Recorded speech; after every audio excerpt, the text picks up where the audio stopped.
hay mucha gente y hay muchas empresas que aún les está faltando un montón, pero por suerte también cada vez más empresas y más personas, porque esto va de personas, no de empresas, ¿eh? Ni de organizaciones. Al final, cada empresa la gestiona un grupo de personas. También tienes que querer, porque hay muchas otras empresas con ingentes cantidades de volumen de capital, pero que no hacen lo mismo. Claro. Entonces, ahí también, al final, como todo, también es un tema de querer. Es que haciendo esto, el grado de cambio que tendríamos en esta sociedad y en este mundo es abismal. Generación EdTech, tu cita con un futuro en el que todos cabemos.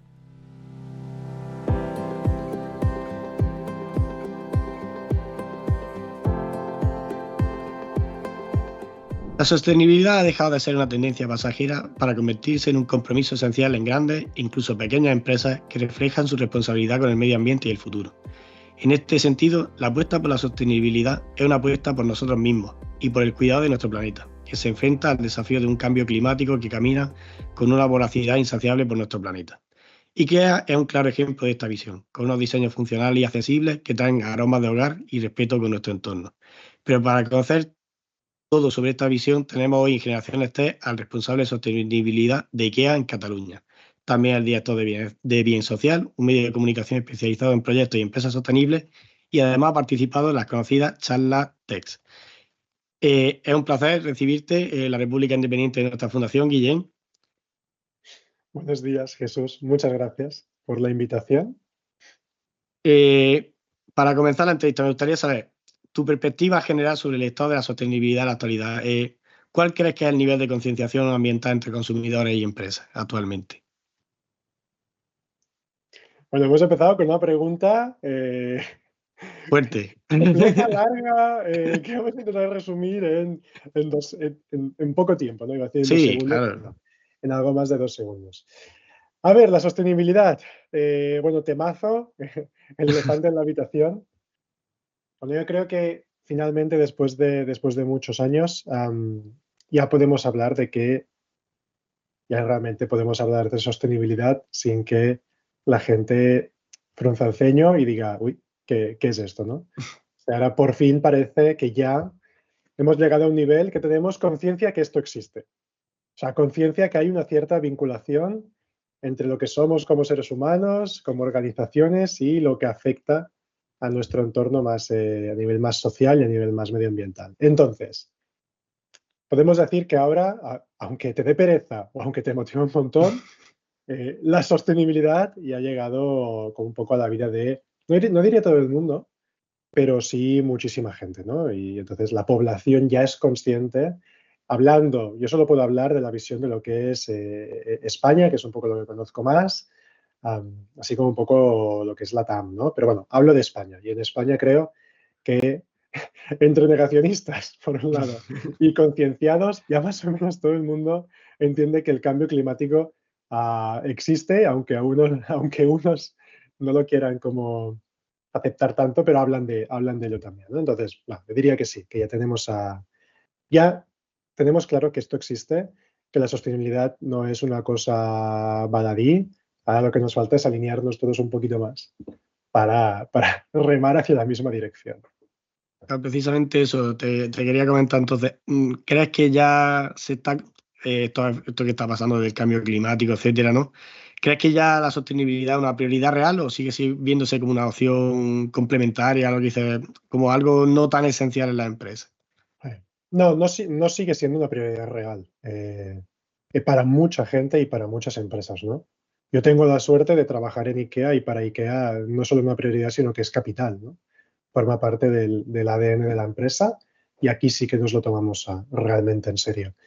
Pero aún sigue siendo para mucha gente y para muchas empresas esa piedra en el zapato que la tienes y que no te la puedes quitar, porque realmente ya no te la puedes quitar. O sea, es un poco complejo porque no te puedes quitar el zapato y quitarte la piedra, ¿no? Porque sigue allí. Es una piedra como que llevas incrustada, ¿no? Entonces, o aprendes a integrarla, ¿no? Aprendes a Sí. moverla de sitio dentro de tu cuerpo, pero ya no va a salir de allí. Entonces, hay mucha gente y hay muchas empresas que aún les está faltando un montón, pero por suerte también cada vez más empresas y más personas, porque esto va de personas, no de empresas, ¿eh? Ni de organizaciones. Al final, cada empresa la gestiona un grupo de personas y cada vez más personas están preocupadas, y no solo preocupadas, sino queriendo poner su granito de arena, la piedra buena, hacia la buena dirección, ¿no? Pero ciertamente nos falta, o sea, tampoco seamos naïfs. Hay muchas empresas que aún solo o lo están haciendo solo por regulación o no tienen ninguna intención de hacerlo porque les está fastidiando el beneficio a corto plazo, ¿no? Y cuando hablamos de sostenibilidad, nunca hablamos del corto plazo. Hablamos del medio y el largo, lo que realmente será nuestro legado. Entonces, bueno, estamos allí. Hay muchos y muchas que estamos liderando fuerte y que estamos muy comprometidos con eso, pero bueno, aún tenemos algunas personas que no lo consideran una prioridad porque tampoco están sabiendo cómo abordarla y tampoco están sabiendo cómo sacarle el lado positivo, ¿no? Así que bueno, esto sería un poco como el estatus inicial o de cómo estamos a día de hoy con esto. Claro, es que quizás lo que tú dices que, por ejemplo, en una empresa grande como IKEA quizás es más sencillo por el hecho de que tiene un gran volumen capital, etcétera, ¿no? Pero para una pequeña empresa que tiene dificultades de mantenerse, etcétera, ¿cómo puede mantener esa conciencia sostenible? Porque es lo que dices, es de personas, no de empresas, pero hay empresas que evidentemente eso siempre se habla de autónomos que les cuesta llegar a final de mes, etcétera. Esas pequeñas empresas, ¿cómo pueden poco a poco ir haciéndose más sostenibles sin que al fin y al cabo pongan en riesgo su viabilidad? Mm. A ver, es cierto que IKEA, al ser una muy gran empresa y también al ser una empresa que su accionariado es sí misma, ¿no? Al final no deja de ser una grandísima fundación, de alguna forma tiene más recursos para poder invertir en su cadena de valor, su cadena de producción, etcétera, ¿no? También tienes que querer, porque hay muchas otras empresas con ingentes cantidades de volumen de capital, pero que no hacen lo No lo mismo. hace, claro. Entonces, ahí también, al final, como todo, también es un tema de querer. Por eso, grandes empresas. Tú me preguntas por las pequeñas empresas. Cuando hablamos de sostenibilidad, ESG, SHE, regeneración, ahora hay un montón de fenómenos y de siglas que se están abriendo con diferencias entre ellas, tampoco lo negaremos, son diferencias de enfoque, pero realmente también hay como un objetivo común, ¿no? Pero para las pequeñas empresas, lo que yo también siempre digo es que cuando hablamos de sostenibilidad, pensamos siempre en medio ambiente. No, los árboles, ¿eh? Regenerar bosques. Eh, o, por ejemplo, ¿no? O sacar plástico del mar. Cuando hablamos de sostenibilidad, hablamos de un enfoque y de un acercamiento global que toca tanto los temas medioambientales como los temas sociales, también como los criterios de buena gobernanza. Y yo le digo a toda pequeña empresa, al final le digo a todas las personas, ¿no? Que una de las mejores cosas que puedes hacer por la sostenibilidad es decir un gracias o tener una sonrisa o un buen gesto con un compañero. Sinceramente, ¿eh? O sea, sé que parece extremadamente como un poco del mundo de Yuppie, pero no, es así. Empezar por crear un buen ambiente de trabajo, por tener un sitio donde la gente quiera ir y se quiera comprometer con ir y esté a gusto. Esto la gente no es consciente del gran poder que esto tiene, de lo aparentemente simple pero no fácil que esto es. Y para mí es por donde deberíamos empezar.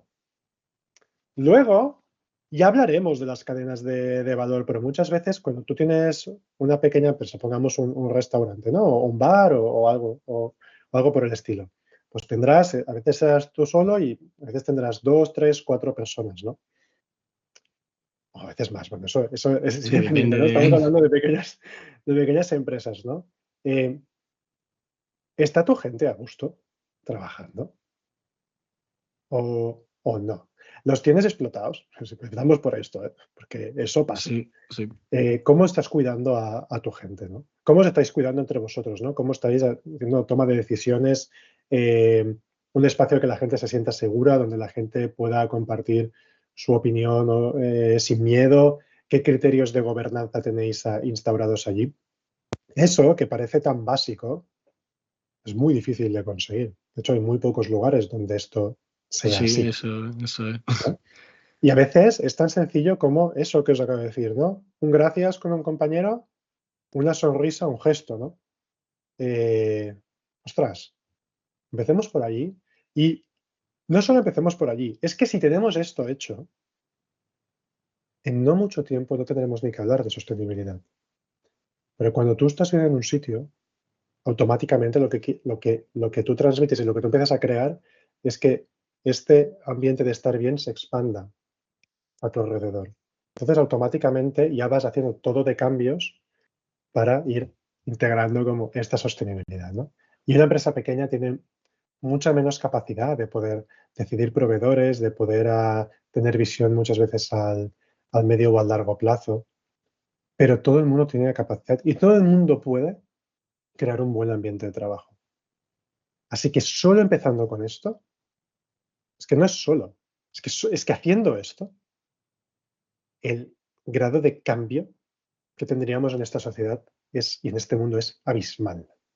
Así que no es cuántas grandes cosas puedo hacer, sino cuántas sumas de pequeñas cosas realmente puedo integrar en mi proyecto, en mi empresa, en mi organización.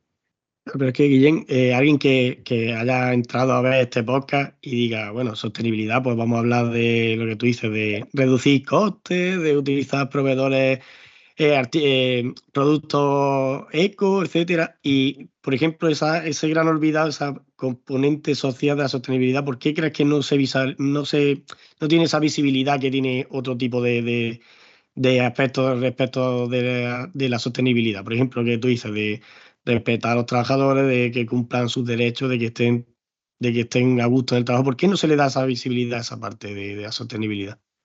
Bueno, yo tampoco tengo respuestas sociológicas, ¿no? a muchas de estas preguntas, porque yo no soy experto en otras materias que no sean la que hoy nos atañe, pero sí que hay un fenómeno que yo observo y eso es como a título individual, ¿eh? Todo aquello que es mm, de fácil alcance hacer, parece ser que está como más olvidado.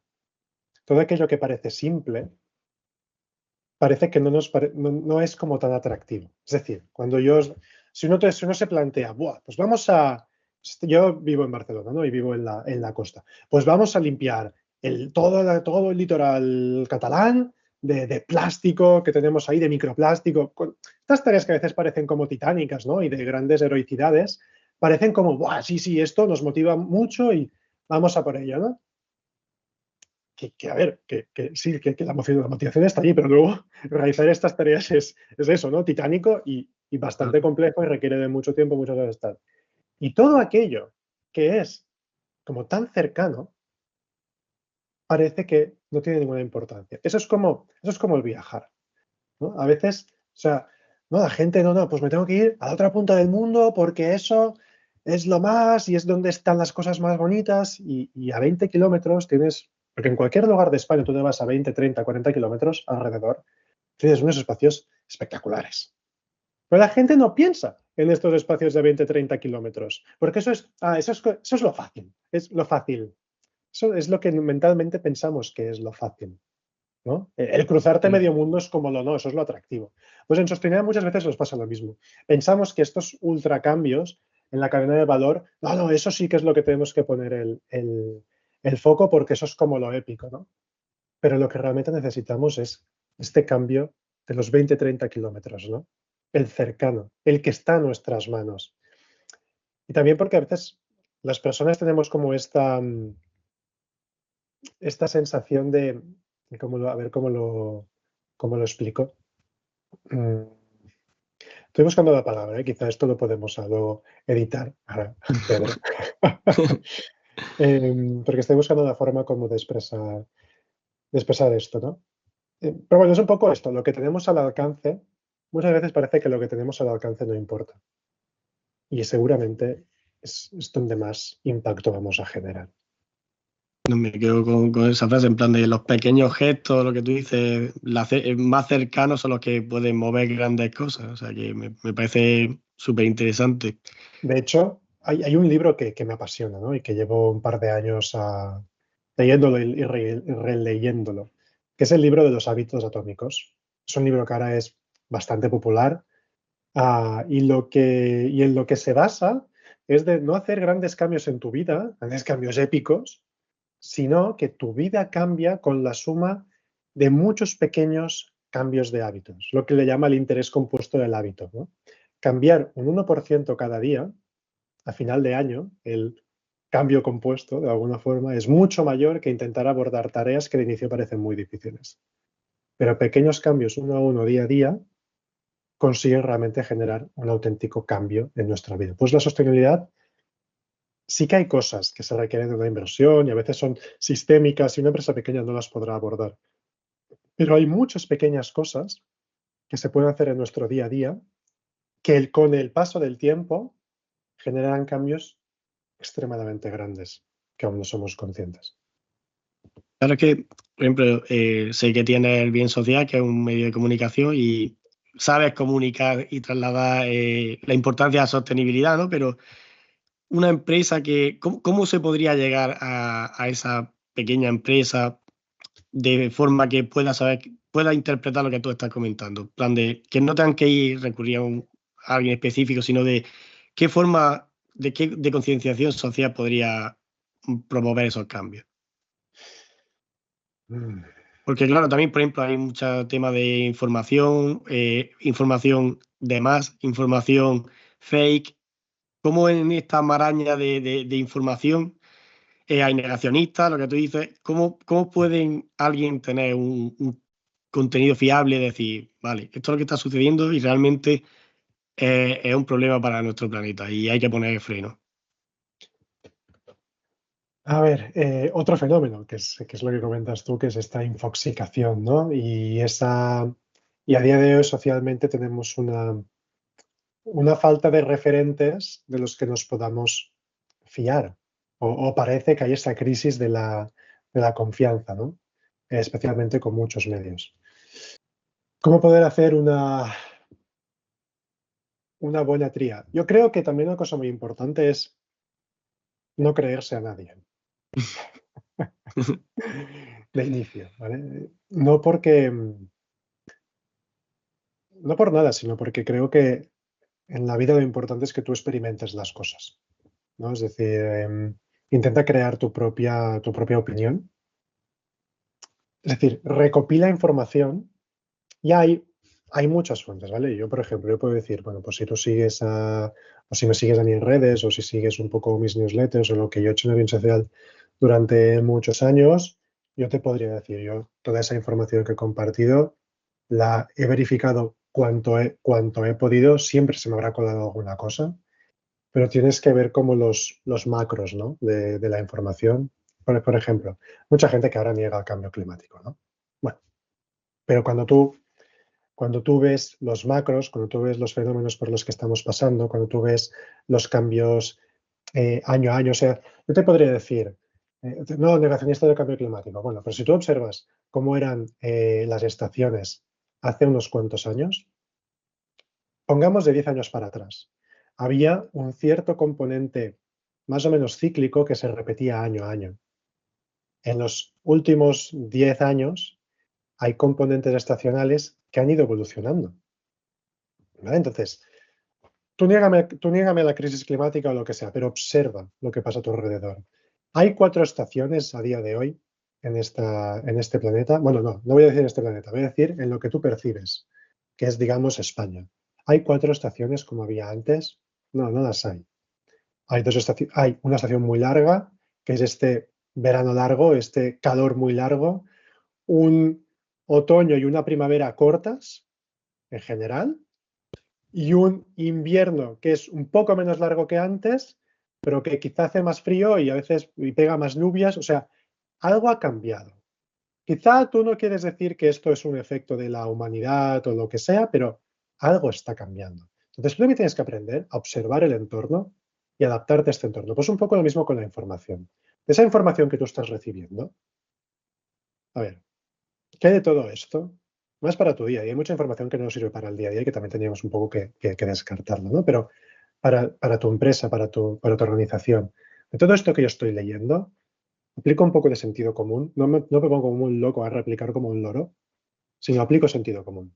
Digo, a ver, de todo esto, ¿qué yo veo que pasa en mi organización y cómo veo que esta información extra que yo no conocía la puedo aplicar?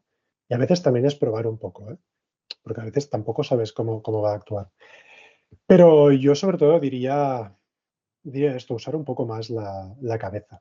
Que no nos lo creamos todo, que no seamos hooligans de cualquier información o de cualquier movimiento, que experimentemos. A partir de aquí sí que hay ciertos proyectos, ciertas certificaciones, ciertas personas que para mí tienen como muchísimo respeto, ¿no? Yo, por ejemplo, para mí, toda publicación que sale del CSIC, que es el Centro Superior de Investigaciones Científicas en España, con personas como Fernando Valladares o Antonio Turiel, para mí son gente que con el paso de los años yo tengo como referentes. Entonces, la información que esta gente comparte, que son científicos, que son gente que se basa en los datos, que no están ahí sacándose previsiones debajo de la chistera, no, son gente que se ha formado, que está especializada. Ostras, pongamos un poco en referencia a toda esa gente que dedica su vida a hacer cierta investigación sobre cierto tema. Y ahora hablo de científicos del CSIC, pero por ejemplo, fenómenos como una vida zero waste, ¿no? Una vida sin residuos. Oye, hay gente que vive de esta forma. Hay gente, por ejemplo, que es divulgadora en las redes. Ostras, tú lo puedes ver. Hay gente, yo qué sé, como Iber Ramírez, de la Ecocosmopolita, o Magda de Zero Waste. Hay gente que, ostras, lleva 10, 15 años o 20 viviendo de esta forma, compartiendo ese estilo de vida. Vale, pues tienes que empezar a cribar un poco entre tanta información, ir a buscar a aquella gente que es más auténtica, que lleva un background, ¿no? Que tiene un recorrido. Ostras, y con todo esto tienes que filtrar. Tienes que filtrar entre tantísima información, que a veces no es fácil. Pero, por ejemplo, si tú estás buscando proveedores que sean más sostenibles, pues oye, mírate el listado de B Corp, de las organizaciones B Corp aquí en España. Son empresas que han tenido que pasar una certificación, lo que no es fácil, para poder asegurar que sus productos son mejores. Oye, pues investiga, lo tendrás que investigar un poco. Las cosas no aparecen así y entre tanta información aparecen menos así. Tenemos que dedicar un poco de tiempo a buscar estos referentes o estas fuentes fiables, que para cada uno, en función de lo que estés buscando, Claro. serán unas o serán otras. No, me ha gustado el concepto de un poco de sentido común y un poco de percepción de lo que ves en la realidad, ¿no? Bueno, te quería también preguntar, he escuchado mucho, te he escuchado, te he visto entrevistas, etcétera, ¿no? Y me ha gustado mucho que existe la frase de sentirse mejor con lo que se consume. Me parece que creo que ahí ha cambiado la percepción en los últimos 10 años del consumidor.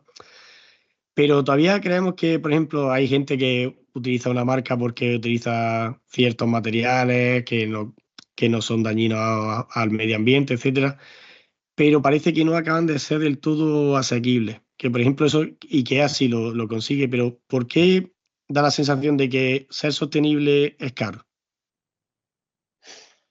Mm.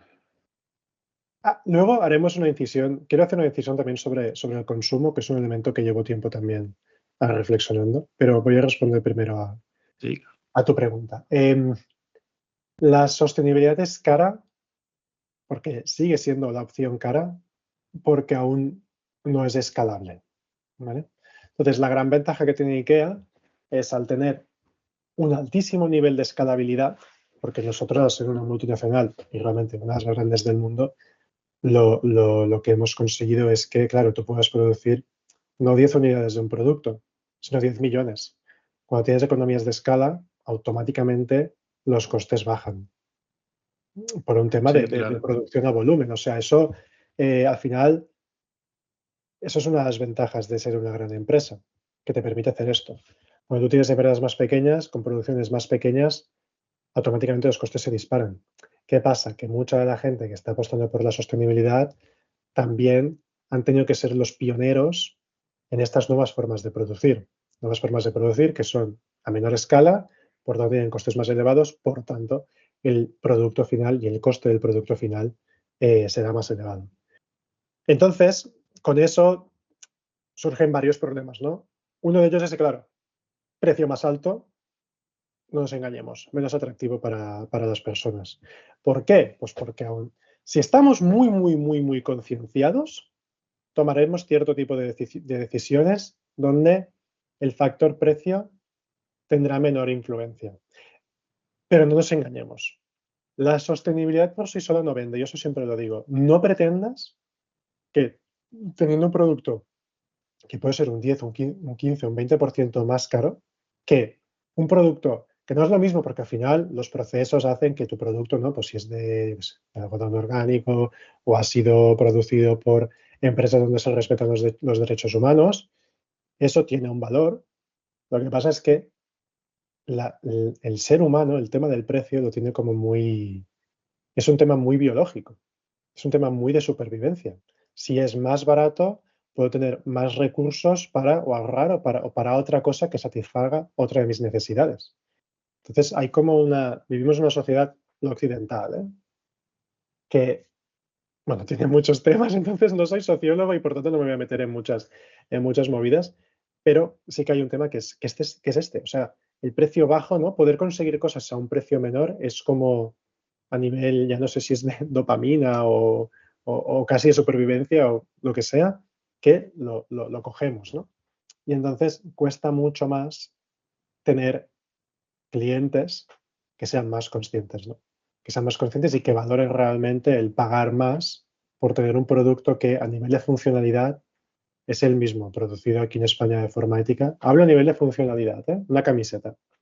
Es lo mismo, una camiseta como función producida aquí en España controlando toda la cadena de valor, etcétera, que comprada en China, importada a través de barcos que consumen un montón. Luego podemos hablar de las consecuencias de usar un tipo de producto u otro sobre la piel, ¿vale? Pero a nivel de función, lo que haría una camiseta es lo mismo. Entonces nos estamos enfrentando a un fenómeno que las empresas que quieren hacer las cosas bien se están encontrando con un elemento que es el gap tecnológico y el gap de la escalabilidad. Sería como toda tecnología necesita un tiempo para ser económicamente no solo viable, sino provechosa a nivel profitable, que se dice en inglés, ¿no? Que sea interesante a nivel de beneficios. Entonces, claro, eres nuevo, estás intentando hacer cosas de una forma mejor, pero te encuentras también con un gap tecnológico. Tus precios, tus costes aumentarán de una barbaridad. Seguro, seguro. Y te vuelve mucho menos competitivo. Y en el mercado en el que vivimos, la competitividad es bastante feroz. Entonces, por eso mismo hay muchas empresas que no van a poder triunfar, porque no van a ser capaces de soportar esta transición, porque no hay tanta gente que esté dispuesta a pagar este coste extra por la misma funcionalidad. Y cuando tú miras los estudios, el 70-80% de las personas siempre dicen que quieren una opción realmente más sostenible y que si hubiera una opción asequible, más sostenible, la cogerían sin ningún tipo de miramiento, pero que luego te dice que entre el 3 y el 5% solo pagarían más de un 10 o un 15% por ese mismo producto, ¿no? Entonces, ahí hay una brecha realmente alta y que con el paso del tiempo, con el cambio de procesos, con el hecho de que exactamente muchos más procesos sean muchos más procesos sostenibles sean más económicos, pues está pasando que ahora hay ciertas cosas que ya empiezan a ser más asequibles, ¿no? Pero si no, es muy complejo. Solo puedes abordar siendo una gran empresa como IKEA, que ya tienes la escalabilidad muy por la mano. Pues precisamente ahora quería hablar de IKEA. Me ha llamado la curiosidad, la verdad, ¿cómo ser un buen vecino según la estrategia de sostenibilidad de IKEA? El que no viene a pedir sal o... Bueno, al final nosotros hay unos pilares de IKEA, hay como 3 grandes pilares, ¿no? El primero sería una vida sostenible y saludable en el hogar, eso es con nuestros productos. El segundo pilar sería la reducción de la huella climática, que eso es con nuestros procesos. Y el tercero sería una estrategia que llamamos en inglés de fair and equal, que sería de justa e igualitaria, ¿no? Y desde aquí es donde nosotros actuamos como buen vecino. Nosotros creemos como buen vecino el tener un buen impacto en la comunidad, ¿no? Y eso implica entrar y formar parte de proyectos o aliarnos con otras organizaciones con las cuales ayudamos a transformar realmente la vida de las personas que a día de hoy pues, están más necesitadas, ¿no? Nosotros trabajamos mucho con colectivos en riesgo de exclusión social, especialmente jóvenes y personas muy vulnerables en la sociedad, para poder hacer proyectos con los cuales su vida realmente se transforme y puedan que de alguna forma les cambie su vida, ¿no? Nosotros, a ver, y aquí también somos humildes, ¿no? O sea, que transformar la vida de alguien, ¿no? De una situación muy compleja a una situación favorable, no es algo que podamos hacer nosotros directamente. Eso también lo tenemos muy claro. Por eso tenemos la suerte de tener un país, estar en un país en el cual hay tantísima gente y tantísimas organizaciones, porque hay gente muy buena, hay gente muy, muy buena en este país, ayudando a las personas.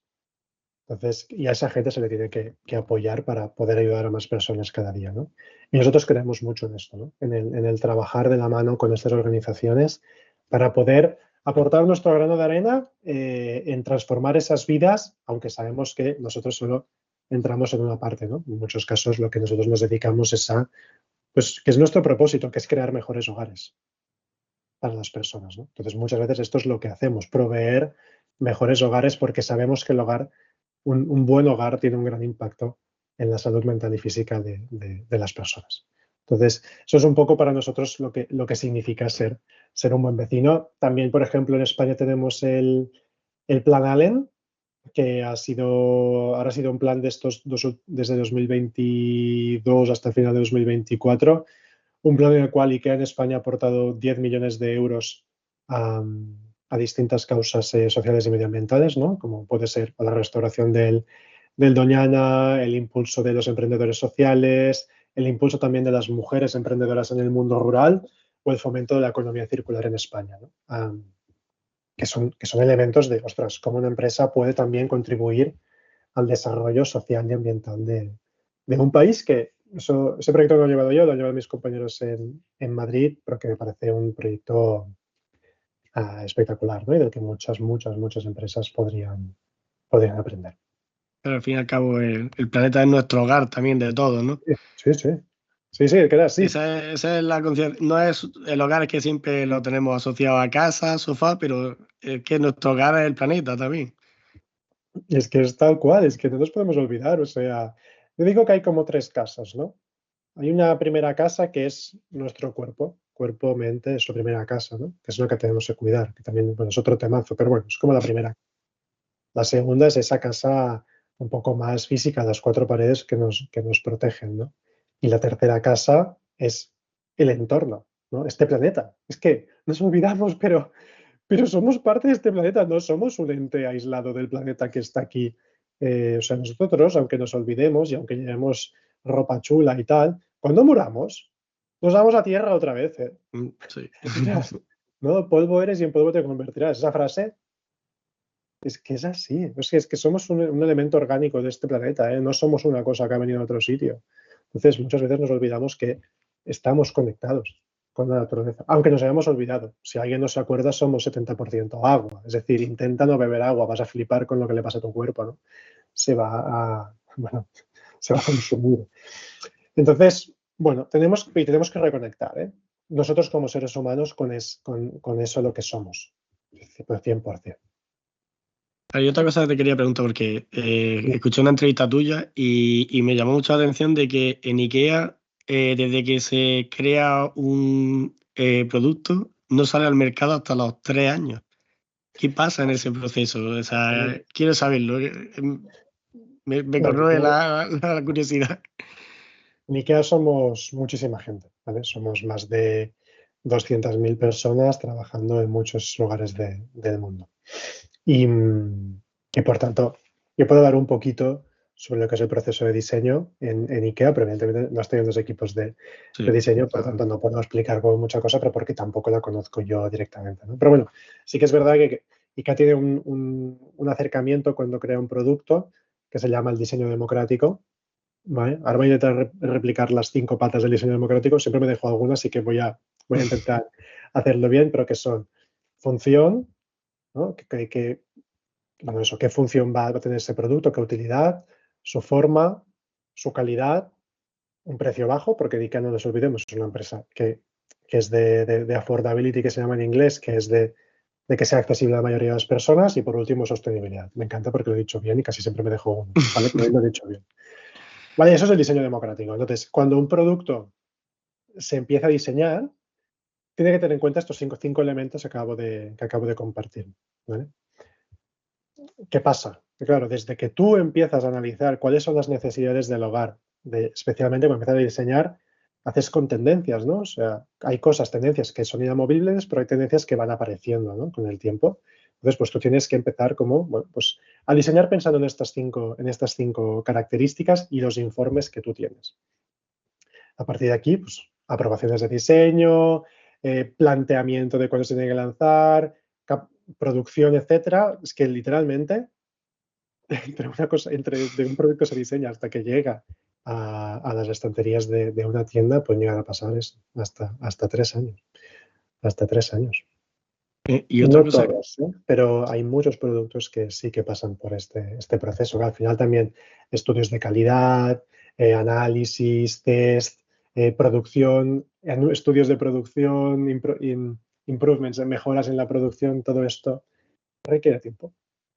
y otra pregunta que tenía, también te he escuchado en otra entrevista que si quitarle un plástico a un producto de IKEA tiene un impacto grandísimo.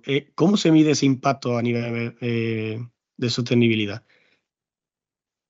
¿A qué te refieres? Por ejemplo, lo que has dicho, se quita un plástico de un producto. Si se reduce ese plástico, ¿sabes cuál es ese impacto? ¿Cómo beneficia el quitar ese plástico a nivel medioambiental? Sí, claro, porque al final nosotros ahora trabajamos mucho con nuestros sistemas de auditoría interno y tenemos muy medido absolutamente todo lo que hacemos, ¿no? Entonces, sabemos, ¿no?, qué cantidad, por ejemplo, en estas cajas de IKEA, ¿no?, que viene todo plano y todo, o casi todo plano, te lo puedes llevar a casa. Tú sabes específicamente y tienes que controlarlo al detalle, porque tu estrategia de costes se basa en precisamente que tú tengas un control absoluto sobre todo material que tú pones, porque todo material que tú pones en cualquier sitio se multiplica por 10 millones, pongamos. Entonces tú sabes cuál es el impacto de quitar un trozo de plástico y sustituirlo por un trozo de cartón, o quitar directamente un trozo de plástico y su multiplicación por todo el volumen de producción. Entonces tú sabes que el impacto de una bolsa de plástico X es tal, ¿no? Bueno, una bolsa de plástico es X, multiplicada por toda su línea de producción, sabes qué volumen es y por tanto qué impacto tiene eso a nivel de impacto medioambiental, ¿no? Pero nosotros tenemos las cosas muy, muy, muy controladas. En IKEA hay miles y miles y miles de indicadores, porque somos muchos, somos muy grandes. Y eso era como la típica aceituna en las comidas de los aviones. Ahora ya no hay comidas en los aviones, pero cuando antes te servían comidas en los aviones, sí que hay en algunos viajes, ¿eh? Pero se hizo famoso aquel caso, ¿no?, de que una empresa, por quitar una aceituna en todas las ensaladas de todos los menús que servía, se ahorraba 40 o 50 mil euros o dólares al año. Si Anda. hablamos del impacto por volumen, que es muy alto. Entonces, bueno, pues en IKEA sí tenemos todo controlado para saber cuál es el impacto de todo lo que hacemos. Bueno, y Guillem, para finalizar, hablemos de tendencias que marcarán el futuro de la estrategia de sostenibilidad. ¿Qué innovaciones o avances en sostenibilidad te entusiasman más o piensas que van a avanzar los próximos años y van a tener un impacto significativo? Vale, vamos a intentar tocar algunos temas. Haré algunos que los veo más y otros que me gustaría que pasaran, pero no sé si van a pasar o no van a pasar. Para mí, uno de los más importantes es el auge del diseño circular y lo que sería la economía circular per se. Por suerte, vivimos en una zona que es Europa, en el mundo, donde, aunque hay muchas cosas que se pueden hacer mejor, se está legislando bastante bien para, bueno, para intentar crear la economía menos dañina posible, ¿no? Y uno de ellos es tanto impulso de de prácticas relacionadas con la circularidad. Aunque aún estamos muy centrados en el tema del reciclaje, tener un buen control final de las cadenas de reciclaje con todo lo que está pasando con todos los productos que salen es un gran cambio para el medio ambiente, ¿no? Todo aquello que podamos evitar dañar es una victoria. Entonces ahora están haciendo muchos scraps, que son estas asociaciones de productores, distribuidores que se tienen que encargar de recoger sus productos, ¿no? Al final es cerrar el círculo. Hemos pensado siempre que tú no tienes una empresa, lanzas un producto al mercado y luego ese producto ¡tarán!, desaparece por arte de magia. Bueno, pues no desaparece. Se va, con suerte, vuelve a entrar en línea de producción, pero lo más probable es que acabe en un vertedero, ¿no? Bueno, pues a mí me gusta mucho que, por ejemplo, se esté obligando a nivel de organizaciones a tener un control total, o tan alto como sea posible, de qué pasa con tus productos, ¿vale? O sea, qué pasa con tus productos y que tú tengas el control circular, ¿no? Que al final, pues tú los puedas volver a recuperar y reintroducir en tu vía de producción. Entonces, todo lo que esté relacionado con el diseño, la economía circular, vamos a hablar de reciclaje, que es como la peor parte de la circularidad. Pero que bueno, si tenemos esto controlado, pues ya es un qué, ¿no? O sea, al final todo lo que sea diseño, economía circular, que está aumentando mucho, y por fin empieza a haber más gente y más gente que tiene un control de cómo se diseña circularmente, ¿vale? Y qué pasa con cada uno de los componentes cuando llega al final de su ciclo de vida, cómo los podemos recuperar, ¿no? Hacer un upcycling o hacer una reutilización, una reparación. Estamos viendo muchas marcas y muchas empresas que ya están dedicándose al reacondicionamiento, ¿vale? Entonces yo para mí con eso tengo mucha esperanza, especialmente con la economía circular, ¿no? Y con todo el control de la cadena de valor y de la recuperación de los materiales. Ahí tengo esperanza. Porque vinculado con esto hay algo que me gustaría tener muchísima más esperanza, pero que eso lo veo complejo por cómo funcionamos como sociedad, que es el que nosotras y nosotros reduzcamos, seamos mucho más conscientes a la hora de consumir. Y aquí quiero hacer un matiz que quería hacer antes y lo cuelo ahora, que es que nos replanteemos qué significa consumir. Consumir, que viene del latín consumere, significa agotar. Entonces, cuando tú Ya piensas, dice mucho. dice mucho. Pasa que nos olvidamos del origen de las palabras y el impacto que esas tienen, ¿no? Pero técnicamente, consumo sostenible, si tú lo analizas un poco fríamente, sería el agotamiento de algo, pero conscientemente, ¿vale? Es decir, bueno, pues si queremos destruirnos conscientemente, se puede hacer, ¿vale? Pero que tengamos un poco que tengamos un poco de conciencia de lo que esto significa. Entonces, yo lo que quiero como reflexión para la gente es que no consumamos más. Ojo, que elijamos más, ¿de acuerdo? O sea, que tomemos decisiones basadas en un poco de raciocinio, y yo invito a todo el mundo que nos escuche a que haga un pequeño ejercicio para ver lo difícil que es elegir de una forma más consciente. Cuando tú vayas a cualquier portal web y hayas puesto los productos que ibas a comprar en la cesta, ¿no? Le vayas a dar a pagar, yo te digo, espérate 24 horas a pagar. El nivel de ansiedad que le va a dar a mucha gente por no comprar algo en ese momento y por esperarse 24 horas es terrible. Es terrible. Entonces, cuando tú te das cuenta que estás un poco atrapado por este tipo de forma de consumo, pues te empiezas a dar cuenta de que, uy, pues quizá no soy tan libre como pensaba que era. Y quizá, uy, pues me puedo hacer un planteamiento, ¿no? Entonces yo invito a la gente a que elija y al final vivimos en un sistema económico y yo soy el primero que defiende la viabilidad de las organizaciones, pero también tenemos que ser más conscientes cuando compramos cosas, ¿no? O sea, por ejemplo, en IKEA tenemos un gran sistema instalado de productos de segunda mano. Lo que es el mercado circular, también recompramos los productos, también porque nos importa el impacto que todo esto genera, ¿no? Pues bueno, puede que tengas un producto de segunda mano que es mejor que un producto de primera mano. La misma función, es la misma función, pero ya es todo un recurso que nos ha tenido que coger del planeta, por ejemplo, ¿no? Entonces, que seamos un poco más conscientes con todo esto. Vale, entonces esta sería como la cosa que a mí me gustaría más, pero que veo un poco más compleja, porque esa esa ansiedad que tenemos y esa búsqueda de recompensa constante, ojo, de la que todos, yo también, de la que todos estamos un poco enganchados. Bueno, pues ese sería el que más me gustaría, ¿no? Un cambio de conciencia. Se está produciendo cada vez más gente, pero creo que necesitamos en mayor escala. Porque al final la economía transicionará y las empresas transicionarán a lo que la gente pide. Si nos volvemos más conscientes todos y cambiamos nuestra forma de enfocar el consumo o la elección, también las empresas van a pivotar, porque las empresas son organizaciones que se dedican a satisfacer necesidades de la gente. Entonces, cuando tú cambias tu patrón de necesidad, no pasa con todo, ¿vale? Hay cosas, me refiero más a temas de ocio. Cuando tú estás con temas de seguridad, suministros, etcétera, eso es otra movida, ¿vale? Pero yo me refiero un poco más al tema del ocio. Pues las empresas van a cambiar los productos que ofrecen, es automático. Al final decidimos nosotros qué es lo que queremos en muchas cosas. Pasa que es en conjunto, no en individuo. Un individuo solo no cambia el mundo. Una sociedad sí.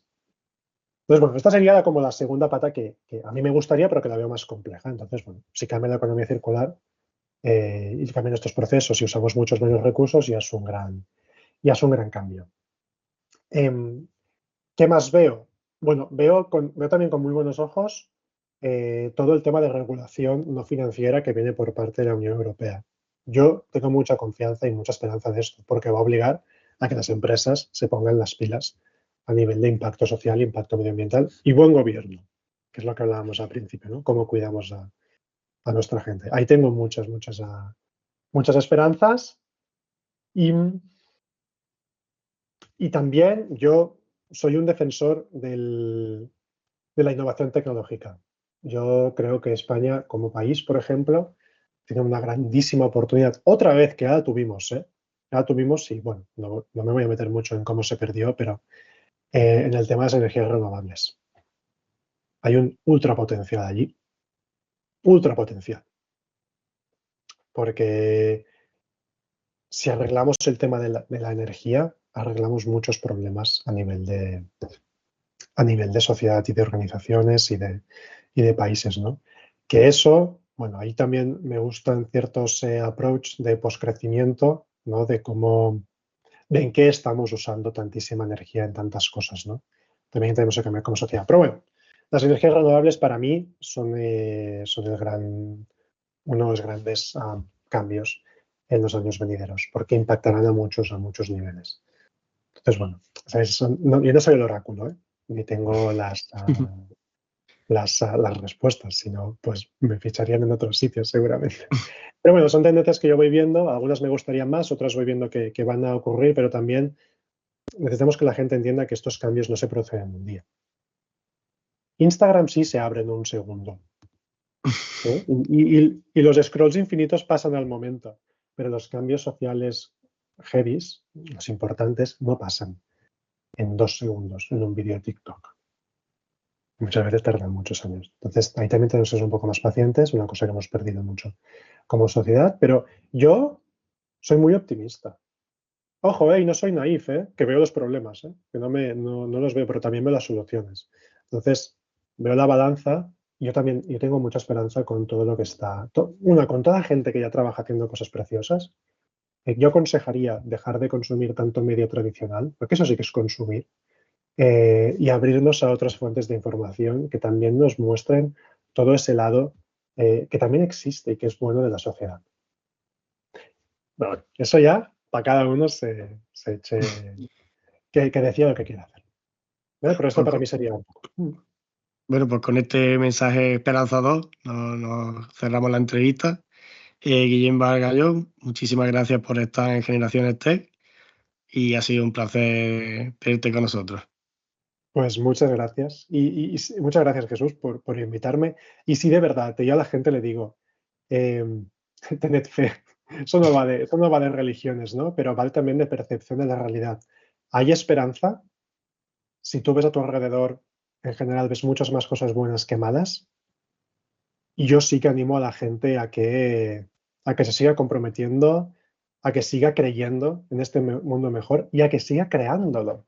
Porque está en nuestras manos, somos nosotros quienes decidimos hacia dónde queremos ir. aunque nos hayan hecho pensar que no es así. Lo que hemos dicho, cuidar nuestro hogar.